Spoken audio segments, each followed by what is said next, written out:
Ladies and gentlemen, welcome to Gothic Ministry. I'm your host, the Minister. So, now I'm going to go ahead and get into the Feast of Unleavened Bread and a little bit about the Passover, but not too totally much. And I'm also going to tell you why I actually showed you more of Passover and also of Yeshua versus actually telling you about it, because I wanted to actually show you the real thing during the correct timing of it rather than just talking about it and explaining it to you on the first part. So next year I will be actually explaining it in deep detail. But for now, I actually wanted to show you the actual difference between biblical Passover and the biblical unleavened bread, as well as the biblical timing of Yeshua's uh, death, resurrection, and his trial and all that stuff. I actually wanted to show it to you so that way you can know the difference between the biblical version and biblical timing versus what everyone else has been taught about the Roman Catholic false and fake version of it. So according to Roman Catholicism, Yeshua, or I'll use the Greek term for you so that way to help you out, Jesus died on Good Friday and then rose from the dead on Resurrection Sunday. That is the fake and false Roman Catholic devil's doctrine. So instead of actually giving you that doctrine, I went ahead and showed you the holy God-given doctrine. So that's why I did that. I wanted to show you instead of just outright telling you. So now that you have been shown, next year I will go deep into detail about that. Days end and begin at sunset. As the sun is setting, then the days are ending, and after the sun has set, it's the beginning of a brand new day. It doesn't end and begin at midnight to midnight. So the Passover began at Tuesday night, and then Yeshua was buried before sunset on Wednesday night. And according to Roman Catholic doctrine, if Jesus died on Good Friday and rose from the dead on Sunday, as the Roman Catholic devil's doctrine is, where that gives Jesus only 2 nights and 1 day. So 2 nights, 1 day. According to Matthew, Mark, Luke, and John, Yeshua, using the correct Hebrew name now, Yeshua will be buried for 3 days and 3 nights. That means 3 whole 24-hour periods. Not for 2 nights and a day, but for 3 nights, and for 3 days. So that's why I showed you that instead of outright telling you about that. Now, for the next one, the Feast of Unleavened Bread is directly the day after the Feast of Passover. So the Feast of Passover is on the 14th of Abib. And you can find this in Leviticus chapter 23. And then the day after Passover, which would be the 15th of Abib, which would be at sunset, will be the first day of the Feast of Unleavened Bread. So during the time of this video, the Feast of Unleavened Bread this week was this past Wednesday night at sunset. That was the first day of the Feast of Unleavened Bread, which is also one of the 3 high holy days of the biblical year. Passover being one of them, but it's also the Feast of Unleavened Bread. So there's also a lot more other feasts that I've got to go through, but I'm not going to go through that right now for this video.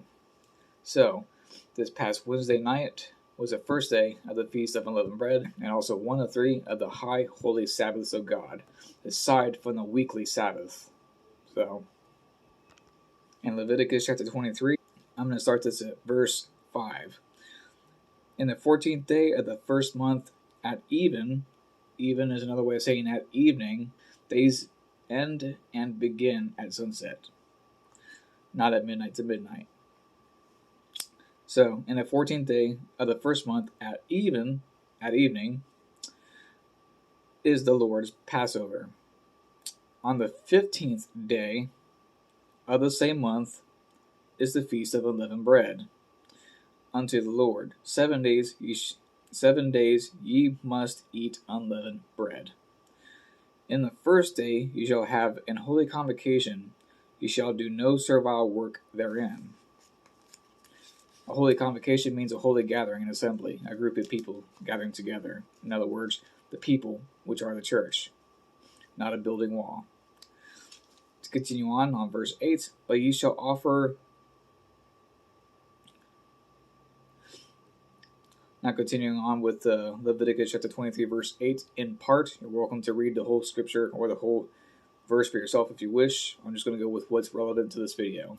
Leviticus chapter 23, verse 8, in the seventh day is an holy convocation. You shall do no servile work therein.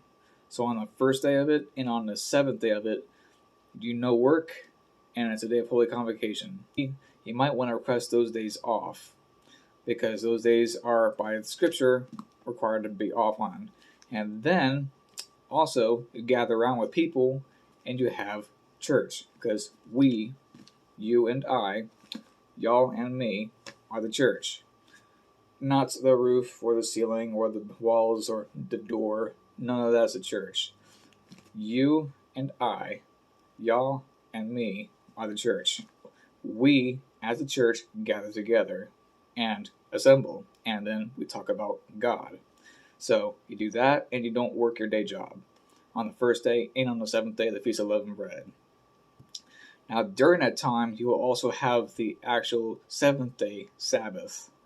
So that's why in Scripture you'll have a part of about having a Passover, and then a high Sabbath, and then the day of preparation, and then the regular weekly Sabbath. And then directly after that, you'll also have the Feast of Weeks, which you start. In the Feast of Weeks, Leviticus chapter 23, verse 11, and he shall wave the sheaf before the Lord to be accepted for you. On the morrow after the Sabbath, the priest shall wave it. It says after the Sabbath, and that part there means after the seventh day Sabbath. To verse 15, and ye shall count unto you from the morrow after the Sabbath, in other words, after the seventh day Sabbath, from the day that you brought the sheaf of the wave offering, 7 Sabbaths shall be complete. If the counting of the Feast of Weeks literally starts on the 4th day, or directly in the middle of the Feast of Unleavened Bread. So, Passover, which starts on Tuesday night, or at sunset, and then ends at sunset Wednesday, which is the start of the Feast of Unleavened Bread. And then, because that day is a high Sabbath, and because of the Sabbath, it's also a day of holy convocation and do no work. And then the next day will be a preparation day, the weekly preparation day. So you prepare for the Sabbath. That means you can work that day and get stuff prepared. For those who are unmarried women and also widowed women can work. Those who are married women prepare the house. But for men, they can work and then get prepared afterwards. Then the next day would be the seventh day Sabbath. So then again, you'll be resting again, do no work, and congregate. Then directly after that, when the sun sets on that day, that means you'll be in the 4th day of the Feast of Unleavened Bread, which would be the first day of the counting of the Feast of Weeks. So literally in the middle of the Feast of Unleavened Bread is when you start counting the Feast of Weeks. And then after that, on the Tuesday night is the beginning of the 7th day of the Feast of Unleavened Bread, and it lasts from Tuesday night to Wednesday night. So Wednesday night, then when the sun sets, then that's the end of it. And then that's when you can break that and start eating regular food again. That's food according to the Scripture. So not just any food, because there's unclean food and clean food. You want to eat that clean food. Anyways, thank you, ladies and gentlemen, for your love and support. I appreciate it. And as always, love and peace. Till next we meet. And happy first day of the Feast of Weeks.